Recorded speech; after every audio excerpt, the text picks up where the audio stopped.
Hello everyone. Today I am going to discuss about subject and predicate.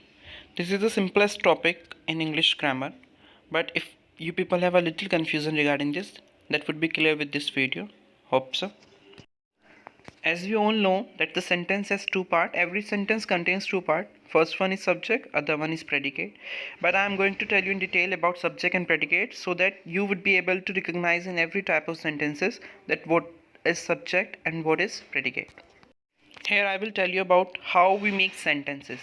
Firstly, we create the sentence. First one, we give name of a person or thing. Second, saying something about that person or thing. Means to say, when I told you about that, we make sentences in two parts. First one is subject, other one is predicate. In which one part we give name of a person or thing, and in second part we say something about that person or thing, what that person or doing. That means second part shows the action or the situation of person or thing about which we are talking. Here we will define subject. Subject, this is the part which name the person or thing. As I show you before this, that we make sentence first by giving a name to a person or thing. So this is the part which name a person or thing. It is known as subject. This is the first part of the sentence where we give a name to a person or thing about whom we are going to speak now. So that would be the subject of that sentence. Now here we will deal with predicate. This is the part which tells something about the subject. Second part of the sentence where I was telling you that this part tells about the action of the person or thing about which we are talking. So in this part we tell about the subject or thing, what that person or thing is doing, action of that person or object. So this would be the predicate of our sentence. Here we will look at the examples to make clear about the subject and predicate, how we have to recognize them in the sentence. The first example says the children are playing in the garden.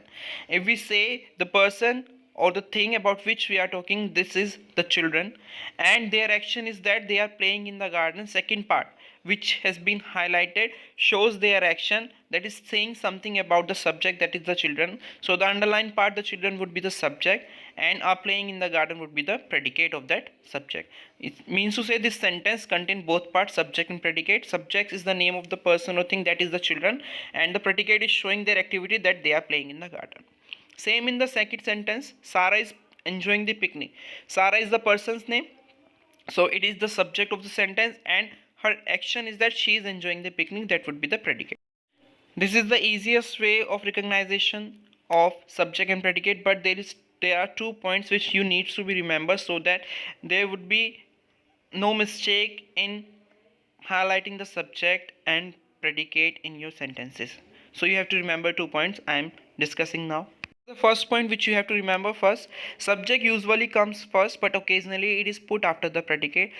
So it is mandatory, it is usually done that in every sentence first part is subject and second part is predicate, but there are some sentences, some cases where subject comes after predicate. For example, here comes the bus, so here comes is the predicate, not the subject, and the second part which is underlined, the bus, is the subject. So you have to be remembered that in some sentences there is a situation that subject comes after predicate.